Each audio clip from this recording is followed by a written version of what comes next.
regardez, on est avec qui? Oh, on est accompagné de mon petit Pelto. Ça va? Bon, il a l'air blasé comme à chaque fois que je le ramène quoi, mais bon, c'est pas grave. Et bonjour à tous les gens, j'espère que vous allez bien. Donc aujourd'hui une nouvelle vidéo sur la suite de la vidéo pourquoi toute ma classe me détestait. Mais du coup aujourd'hui on va surtout parler des professeurs. Comment ils m'ont bien foutu la pression. Cette vidéo elle est tellement compliquée parce que bah c'est... Qui c'est qui m'envoie un snap? Qui c'est? Hein? Bref. Donc on va commencer par le commencement de tout, où, comment, pourquoi. Donc tout simplement j'ai commencé du coup les cours il y a 3 ans et du coup je suis arrivée en seconde. Je vais vraiment vous raconter ce qui m'a vraiment marqué. Donc déjà j'arrive en seconde, donc tout se passe bien et tout, et je rencontre du coup ma prof principale. C'est une classe de gestion administration et du coup ma prof était du coup la prof principale de cette classe là. Donc j'arrive en cours et tout, et vu que bah, mes cours c'était gestion administration, du coup on avait tous un ordinateur dans la classe. Et moi j'arrive, donc je me mets à une place précise, et il y a ma pote qui se met à ma gauche, donc devant moi il y avait un ordinateur. Pour vous dire juste à quel point moi je suis dans les ordinateurs depuis toujours, genre j'ai eu mon premier PC à l'âge de mes 6 ans.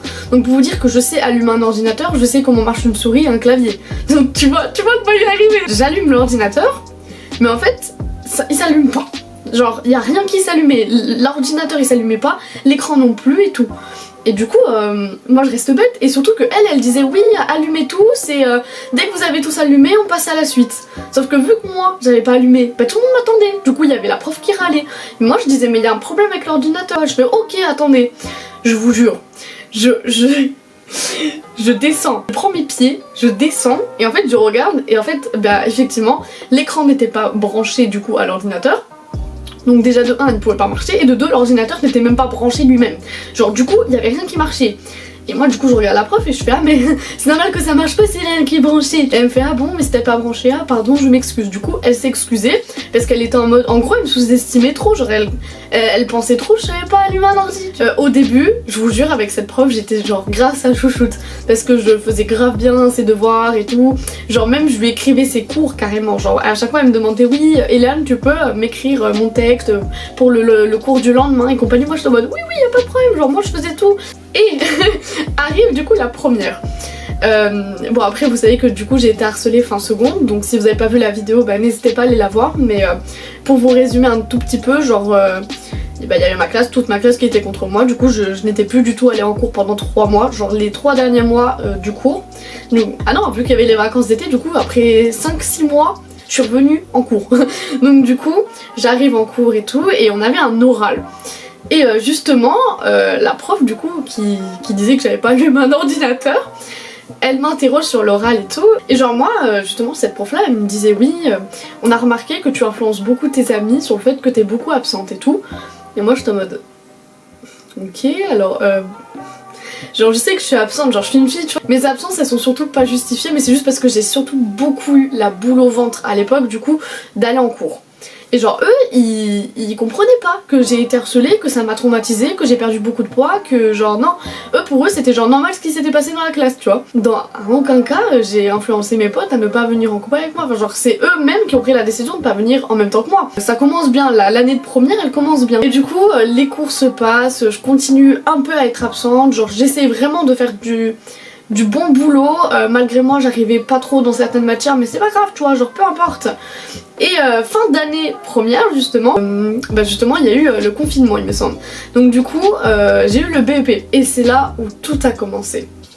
Tout a commencé en fait en terminale. Mais alors quand je vous dis que vraiment la terminale c'était horrible, mais horrible. Terminale, je rentre en terminale avec du coup ma pote Rose. Rose et moi, on était déjà dans l'optique en fait qu'on voulait pas du tout faire la terminale. On voulait déjà arrêter le lycée de base. Donc on savait pas trop quoi faire, mais on s'est dit vas-y on va tester. Et si le mois de septembre en fait on voit que ça va pas, bon on arrête. Et en fait on a tenu jusqu'en janvier, mais au moins on a tenu. Et du coup on arrive en terminale et compagnie, bon on fait les premiers jours. Après je sais qu'on a grave abusé des absences tu vois, mais le comportement des professeurs, le comportement du lycée en général et même des gens de la classe, c'est pour ça en fait qu'on voulait pas aller en cours, c'est vraiment pour ça. Et déjà on était arrivé en terminale, il y avait 2 profs qui nous ont dit que c'était que grâce à elles qu'on avait eu le BEP. Genre même pas grâce à nous, tu vois, genre c'était malsain, genre tous les jours elles nous disaient oui mais si vous avez même pas eu le BEP grâce à vous, c'est parce que c'est grâce à nous, alors le bac on n'imagine pas. Elle nous disait vraiment des disquettes comme ça. Et genre du coup moi et ma pote on était en mode sympa merci, ça se voit, les profs maintenant ils croient plus en nous. Ok, genre c'est pas comme si on avait grave une moyenne hyper basse, genre on se débrouillait toujours pour avoir la moyenne à peu près partout. Et il y a ma prof principale du coup de terminale qui nous dit oui gros faut que vous cherchiez un stage parce que le stage c'est dans 1 mois, il faut que vous vous débrouilliez à trouver un stage, gna ok. Donc je vous promets les gars, je vous jure, je vous promets que la prof elle a cherché un stage pour tous les élèves. Donc elle a trouvé un stage pour tous les élèves, mais comme par hasard c'est à moi qu'elle a pas trouvé un stage. Et genre du coup pendant 1 mois, il n'y a pas un seul jour où j'ai pas arrêté d'essayer de trouver un stage. Genre j'essayais tous les jours d'appeler des entreprises, mais il n'y avait pas un seul jour où j'ai pas arrêté. Et elle me foutait la pression. Mais il n'y avait pas un seul jour où elle m'appelait pas en me disant oui Eliane, faut que tu trouves un stage parce que sinon si tu valides pas le stage, il y aura pas la validation, je sais pas quoi, pour le bac, t'auras pas ton bac en gros.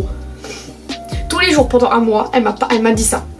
Donc imagine-toi la pression que ça fait d'avoir une prof qui tous les jours t'appelle en gros en te disant trouve un stage sinon t'as pas ton bac. Justement le jour avant le stage, tu vois, j'avais séché les cours toute la semaine justement pour trouver un stage. Donc on était le vendredi et le stage il commençait le lundi.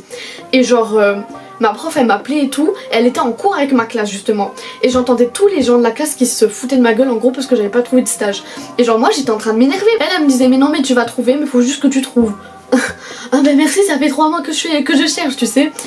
Et je sais pas par quel miracle mais vraiment j'étais comme ça, j'étais au téléphone et tout, d'un coup je regarde devant moi, puis je vois une pharmacie justement, je me dis tiens je vais tester dans le doute, par pur hasard ils m'ont pris, vraiment.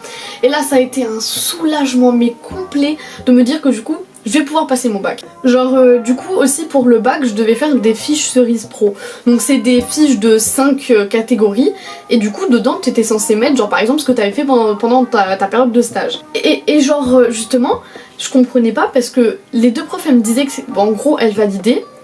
Et 2 semaines après quand tout devait être corrigé, elle me disait non mais alors ça va pas, on comprend pas pourquoi t'as rien fait, et tout. Alors que justement elle m'avait dit que c'était bien, que j'avais pas besoin de refaire.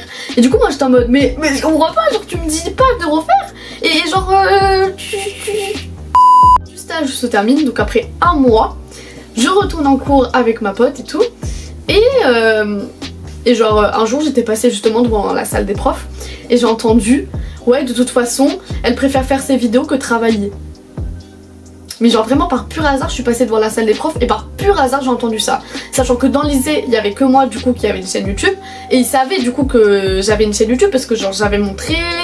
Et quand je revenais en cours après justement avoir loupé quelques cours avec justement ces profs là, elle disait ah t'es là aujourd'hui mais pour combien de temps encore? Mais que des réflexions, il n'y avait pas une seule fois où elles m'ont pas fait de remarques, genre vraiment. Mais c'était que des réflexions, tu vois, de ce genre de réflexion là, mais que tous les jours quand t'entends ça pendant 3 mois, t'as pas envie de travailler avec eux, tu vois. Du coup moi, mes notes elles baissaient, normal, parce que j'avais aucune motivation. 3-4 jours après, ce jour là je commençais à 9h en cours de maths, tu vois. Et ma pote aussi. Et du coup, vas-y on va en cours de maths et tout, et on toque, puis en fait on remarque que c'est pas notre groupe. Genre c'était des gens de notre classe mais pas du bon groupe. Et il y a un mec de ma classe qui a dit mais elles ont pas compris qu'on a le bac en fait. Moi j'ai regardé ma pote en mode il se prend pour qui lui? Et il y a pas le prof de maths qui nous dit ah vous êtes madame Eliane, genre il avait dit mon nom, et madame Rose. Et du coup nous on dit oui. Et il nous dit ah mais vous avez été absente le jour pour le bac je sais pas quoi, pour l'épreuve du bac, oui ça se fait pas, carrément louper une épreuve du bac, ça craint. Pour une épreuve du bac, moi je pensais, attention, moi je pensais que pour une épreuve du bac c'était tellement officiel qu'on t'envoyait carrément chez toi l'heure de passage et compagnie. Moi je me souvenais absolument pas de tout ça. Alors apparemment j'apprends que j'ai loupé une épreuve du bac. Quelques jours après que j'ai loupé du coup soi-disant l'épreuve du bac, j'apprends du coup qu'il va y avoir le conseil de classe. Et je me dis tiens, je vais attendre le conseil de classe juste pour voir ce que les gens vont dire sur moi. Et selon ce qu'ils vont dire du coup, selon ce que les profs vont dire sur moi, je vais voir si j'arrête ou pas le lycée. Donc je vous promets les gars, c'est là où je comprends pas le bail, c'est que toute l'année. J'ai appelé mes parents en gros pour dire que j'avais des problèmes d'absence. Mais ils m'ont pas mis l'avertissement absence. Je comprends pas. Si c'est comme ça qu'en fait les professeurs ils me voient, bah ça sert à rien. Parce qu'apparemment je peux plus passer le bac. Et en plus de ça, ils croient pas en moi. Donc dans tous les cas, si même j'aurais continué le lycée, j'aurais pas pu le passer le bac. Apparemment d'après eux. Donc j'arrête le lycée, comme ça c'est clair, net, précis. Tout ça pour dire que du coup j'ai arrêté complètement le lycée. Donc cette année je n'aurai pas le bac malheureusement. Mais je vais essayer de m'inscrire en candidat libre. On m'a parlé de ça justement, qu'apparemment je pourrais repasser le bac librement. Et du coup voilà comment ça se fait que j'ai arrêté le lycée. Donc je suis pas fière du tout de cette décision malheureusement, mais je pense vraiment que ça a été la meilleure décision que j'ai prise, parce que je pouvais pas rester avec une classe qui se moquait de moi tous les jours, qui me critiquait tous les jours.